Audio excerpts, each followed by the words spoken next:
ನಮಸ್ಕಾರ. ನಾನು ನಿಮ್ಮ ಡಾಕ್ಟರ್ ಲೋಕೇಶ್ ರಾಠೋಡ್. ಇವತ್ತೊಂದು ಹೊಸ ಸಂಚಿಕೆ BA 3ನೇ ಸೆಮಿಸ್ಟರ್ನ CEC ಕೋರ್ ಎಲೆಕ್ಟಿವ್ ಕೋರ್ಸ್ನ ಫೈನಾನ್ಷಿಯಲ್ ಇನ್ಸ್ಟಿಟ್ಯೂಷನ್ಸ್ ಆ್ಯಂಡ್ ಮಾರ್ಕೆಟ್ಸ್, ಹಣಕಾಸು ಸಂಸ್ಥೆಗಳು ಮತ್ತು ಮಾರುಕಟ್ಟೆಗಳು ಎಂಬ ವಿಷಯದ 2 ಅಂಕದ ಪ್ರಶ್ನೆಗಳನ್ನು ಇವತ್ತಿನ ಕ್ಲಾಸ್ನಲ್ಲಿ ತಿಳಿಸ್ಕೊಡ್ತಾ ಇದ್ದೇನೆ. ನನ್ನ ಚಾನಲನ್ನು ಇಲ್ಲಿವರೆಗೂ ಸಬ್ಸ್ಕ್ರೈಬ್ ಮಾಡಿಲ್ಲ ಎಂದಾದಲ್ಲಿ ಡಾಕ್ಟರ್ ಲೋಕೇಶ್ ರಾಠೋಡ್ ಅಮರ್ತ್ಯ ಸೇನ್ ಅಧ್ಯಯನ ವೇದಿಕೆ ಚಾನಲನ್ನು ಸಬ್ಸ್ಕ್ರೈಬ್ ಮಾಡಿ, ಶೇರ್ ಮಾಡಿ. ಈ ನನ್ನ ಚಾನಲ್ ಮೂಲಕ ಪರೀಕ್ಷೆಗೆ ಬರಬಹುದಾದಂತಹ ಪ್ರಮುಖ 2 ಅಂಕದ ಪ್ರಶ್ನೆಗಳನ್ನ ಚರ್ಚೆ ಮಾಡ್ತಾ ಇದ್ದೇನೆ. ಈಗ ನಾವು ತಿಳಿದುಕೊಳ್ಳೋಣ. ಹಣಕಾಸು ಸಂಸ್ಥೆಗಳು ಮತ್ತು ಮಾರುಕಟ್ಟೆ, 2 ಅಂಕದ ಪ್ರಶ್ನೆಗಳು. ಹಣಕಾಸು ಮಾರುಕಟ್ಟೆ ಎಂದರೇನು? What is financial market? ಷೇರುಗಳು, ಬಾಂಡುಗಳು, ವಿದೇಶಿ ವಿನಿಮಯ ಮತ್ತು ಇತರೆ ಹಣಕಾಸು ದಾಖಲೆಗಳ ಖರೀದಿ ಮತ್ತು ಮಾರಾಟ ನಡೆಯುತ್ತದೆಯೋ ಅದನ್ನು ಹಣಕಾಸು ಮಾರುಕಟ್ಟೆ ಎನ್ನಲಾಗುತ್ತದೆ. ಅಥವಾ ಹಣಕಾಸಿನ ವ್ಯವಹಾರಗಳನ್ನು ಕೈಗೊಳ್ಳಲು ಎಲ್ಲ ಸೌಲಭ್ಯಗಳನ್ನು ಒದಗಿಸುವ ಕೇಂದ್ರಗಳು ಅಥವಾ ವ್ಯವಸ್ಥೆಯನ್ನು ಹಣಕಾಸಿನ ಮಾರುಕಟ್ಟೆ ಎಂದು ಕರೆಯಲಾಗುತ್ತದೆ. ಇದು ಮೊದಲನೇ ಪ್ರಶ್ನೆ. LICಯನ್ನು ವಿಸ್ತರಿಸಿ. Life insurance corporation of India, ಭಾರತೀಯ ಜೀವ ವಿಮಾ ನಿಗಮ. 2ನೇ ಪ್ರಶ್ನೆ. 3ನೇ ಪ್ರಶ್ನೆ. ಹಣಕಾಸು ವ್ಯವಸ್ಥೆಯ 4 ಘಟಕಾಂಶಗಳನ್ನು ತಿಳಿಸಿ. Mention the 4 components of financial system. ಹಣಕಾಸು ಸಂಸ್ಥೆಗಳು, ಫೈನಾನ್ಷಿಯಲ್ ಇನ್ಸ್ಟಿಟ್ಯೂಷನ್ಸ್. ಹಣಕಾಸು ಮಾರುಕಟ್ಟೆಗಳು, ಫೈನಾನ್ಷಿಯಲ್ ಮಾರ್ಕೆಟ್. ಹಣಕಾಸು ಉಪಕರಣಗಳು, financial instrument.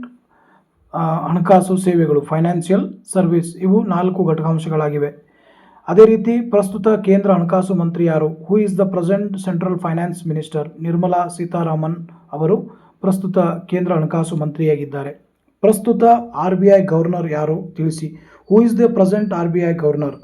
Sanjay Malhotra is the present RBI governor. Sanjay Malhotra ಅವರು ಪ್ರಸ್ತುತ RBI ಗವರ್ನರ್ ಆಗಿದ್ದಾರೆ. 6ನೇ ಪ್ರಶ್ನೆ. ಆದ್ಯತೆಯ ಷೇರು ಎಂದರೇನು? What is preference shares? ಕಂಪನಿಯ ಸಾಮಾನ್ಯ ಷೇರುಗಳಿಗಿಂತ ಮೊದಲು ಲಾಭಾಂಶ ಮತ್ತು ಆಸ್ತಿಗಳ ಮೇಲೆ ಆದ್ಯತೆ ಹೊಂದಿರುವ ಒಂದು ರೀತಿಯ ಷೇರುಗಳನ್ನು ಆದ್ಯತೆಯ ಷೇರು ಎಂದು ಕರೆಯುತ್ತಾರೆ.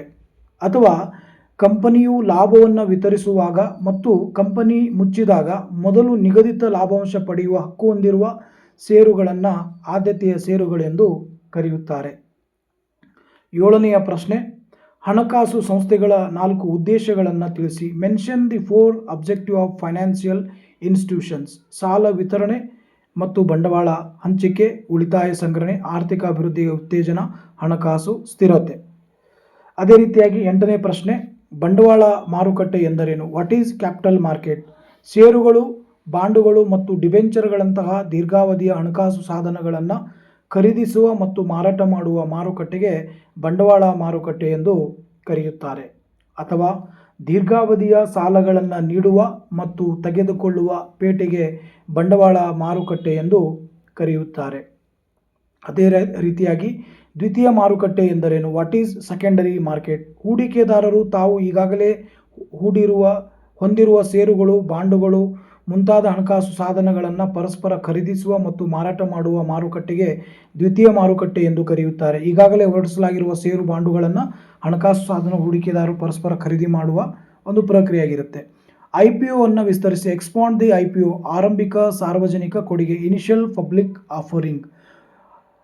ಅದೇ ರೀತಿ 11ನೇ ಪ್ರಶ್ನೆ. ಹಣಕಾಸು ಸಂಸ್ಥೆಗಳು ಎಂದರೇನು? What is financial institutions? ಉಳಿತಾಯ ಮಾಡುವವರು ಮತ್ತು ಸಾಲ ಪಡೆಯುವವರ ನಡುವೆ ಹಣದ ಹರಿವನ್ನು ಸುಗಮಗೊಳಿಸುವ ಮತ್ತು ಹಣಕಾಸು ವಹಿವಾಟುಗಳನ್ನು ನಡೆಸುವ ಸಂಸ್ಥೆಗಳನ್ನು ಹಣಕಾಸು ಸಂಸ್ಥೆಗಳು ಎಂದು ಕರೆಯುತ್ತಾರೆ. ಅಥವಾ ಕೈಗಾರಿಕೆಗಳಿಗೆ ಬೇಕಾಗುವ ದೀರ್ಘಾವಧಿಯ ಹಣಕಾಸಿನ ಸಾಂಸ್ಥಿಕ ಮೂಲಗಳು ಮತ್ತು ಉಳಿತಾಯದಾರರ ಮತ್ತು ಹೂಡಿಕೆದಾರರ ನಡುವೆ ಕೊಂಡಿಯಾಗಿ ಉಳಿತಾಯಗಳನ್ನು ಸಂಸ್ಥೀಕರಣ ಮಾಡುವುದಕ್ಕೆ ಹಣಕಾಸು ಸಂಸ್ಥೆಗಳೆಂದು ಕರೆಯುತ್ತಾರೆ. ಅದೇ ರೀತಿಯಾಗಿ 12ನೆಯ ಪ್ರಶ್ನೆ. ಹಣಕಾಸು ವ್ಯವಸ್ಥೆಯ 4 ಕಾರ್ಯಗಳನ್ನು ತಿಳಿಸಿ. Mention the 4 functions of financial system.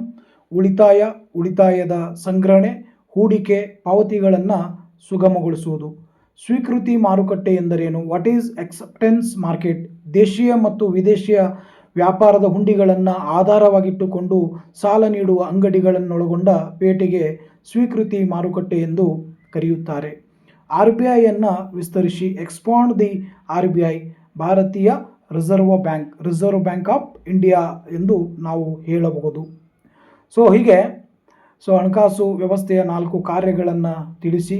ಸ್ವೀಕೃತಿ ಮಾರುಕಟ್ಟೆ ಎಂದರೇನು? RBIಯನ್ನು ವಿಸ್ತರಿಸಿ ಎನ್ನುವ ಪ್ರಶ್ನೆಗಳು ಮುಂಬರುವ ಪರೀಕ್ಷೆಗಳಲ್ಲಿ ಬರುವ ಸಾಧ್ಯತೆ ಇದೆ. 15ನೆಯ ಪ್ರಶ್ನೆ, ಹಣಕಾಸು ವ್ಯವಸ್ಥೆಯ 4 ಉದ್ದೇಶಗಳನ್ನು ತಿಳಿಸಿ. Mention any 4 objective of financial system. ಉಳಿತಾಯವನ್ನು ಸಂಗ್ರಹಿಸುವುದು, ಬಂಡವಾಳ ನಿರ್ಮಾಣ, ತ್ವರಿತ ಆರ್ಥಿಕ ಅಭಿವೃದ್ಧಿಗೆ ಬಂಡವಾಳವನ್ನು ಒದಗಿಸುವುದು, ಮಾರುಕಟ್ಟೆಯಲ್ಲಿ ದ್ರವತ್ವ ಒದಗಿಸುವುದು. ಇವು ಹಣಕಾಸು ವ್ಯವಸ್ಥೆಯ 4 ಉದ್ದೇಶಗಳಾಗಿವೆ. 16ನೇ ಪ್ರಶ್ನೆ, ಹಣಕಾಸು ವ್ಯವಸ್ಥೆಯ ಹಣಕಾಸು ಮಾರುಕಟ್ಟೆಯ 4 ಉದ್ದೇಶಗಳನ್ನು ತಿಳಿಸಿ. Mention the 4 objective of financial market. ಉಳಿತಾಯ ಶೇಖರಣೆ, ಉದ್ಯಮಶೀಲತೆಯ ಬೆಳವಣಿಗೆ, ಹೂಡಿಕೆ, ಕೈಗಾರಿಕಾ ಅಭಿವೃದ್ಧಿ, ರಾಷ್ಟ್ರೀಯ ಬೆಳವಣಿಗೆ.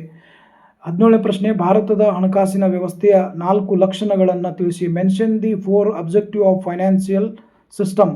ವೈವಿಧ್ಯಮಯ ಹಣಕಾಸು ಸಂಸ್ಥೆಗಳು, ಹಣಕಾಸು ಮಾರುಕಟ್ಟೆಗಳು, ಆರ್ಥಿಕ ಅಭಿವೃದ್ಧಿಗೆ ಸಹಕಾರ, ಹಣಕಾಸು ಸೇವೆಗಳು ಅಂತಕ್ಕಂತಹ 4 ಲಕ್ಷಣಗಳನ್ನು ಭಾರತದ ಹಣಕಾಸಿನ ವ್ಯವಸ್ಥೆ ಒಳಗೊಂಡಿದೆ.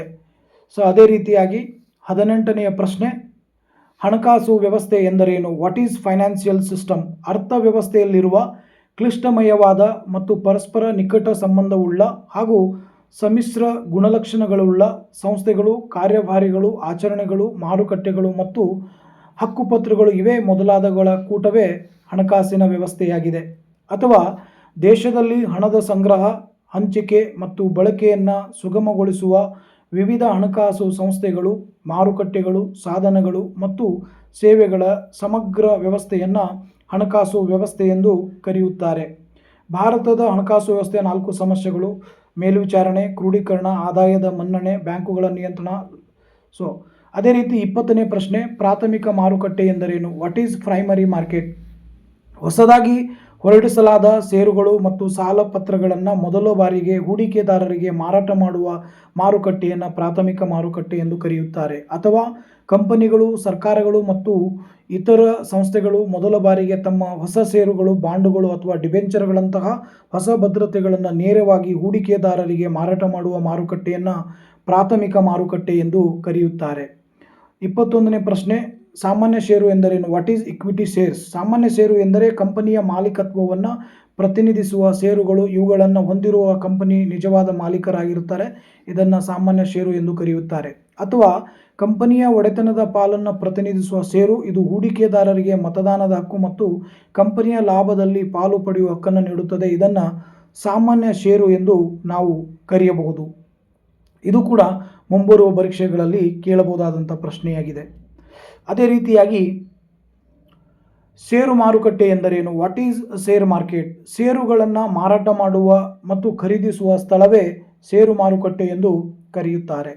ಅಥವಾ ಷೇರು ಮಾರುಕಟ್ಟೆಯು ಹೂಡಿಕೆದಾರರು ಸಾರ್ವಜನಿಕವಾಗಿ ಪಟ್ಟಿ ಮಾಡಲಾದ ಕಂಪನಿಗಳ ಷೇರುಗಳನ್ನು ಖರೀದಿ ಮಾರಾಟ ಮಾಡುವ ಹಣಕಾಸು ಮಾರುಕಟ್ಟೆಯಾಗಿದೆ.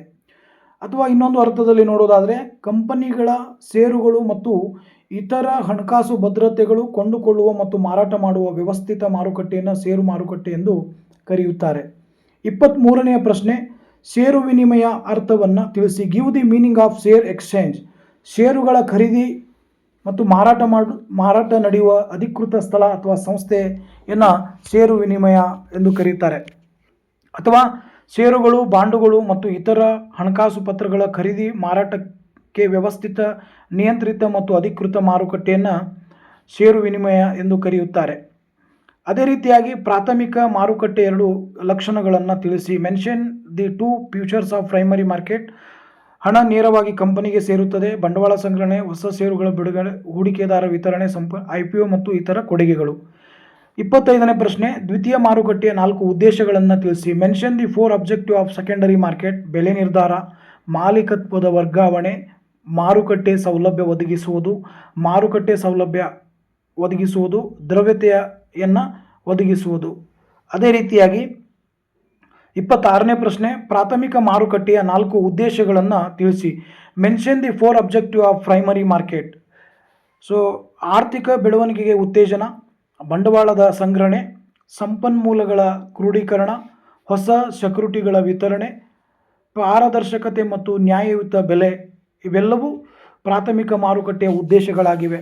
ಮುಂಬರುವ ಪರೀಕ್ಷೆಗಳಲ್ಲಿ financial institutions and market, CEC ವಿಷಯಕ್ಕೆ ಸಂಬಂಧಪಟ್ಟ ಹಾಗೆ 2 ಅಂಕದ ಪ್ರಶ್ನೆಗಳ ಬಗ್ಗೆ ನಾನು ಚರ್ಚೆ ಮಾಡಿದ್ದೀನಿ. ಮುಂಬರುವ ಪರೀಕ್ಷೆಗಳಲ್ಲಿ ಇವುಗಳಲ್ಲಿ ಬರಬಹುದಾದಂಥ ಪ್ರಶ್ನೆಗಳನ್ನು ಚರ್ಚೆ ಮಾಡಿದ್ದೇನೆ. ಹಾಗಾಗಿ ನನ್ನ ಚಾನಲ್ ನಿಮಗೆ ಇಷ್ಟವಾಗಿದ್ದರೆ ಸಬ್ಸ್ಕ್ರೈಬ್ ಮಾಡಿ, ಶೇರ್ ಮಾಡಿ, ಕಮೆಂಟ್ ಮಾಡಿ. ನನ್ನ ಚಾನಲನ್ನು ಸಬ್ಸ್ಕ್ರೈಬ್ ಮಾಡಿ. ಎಲ್ರಿಗೂ ಧನ್ಯವಾದ. ಶುಭ ದಿನ.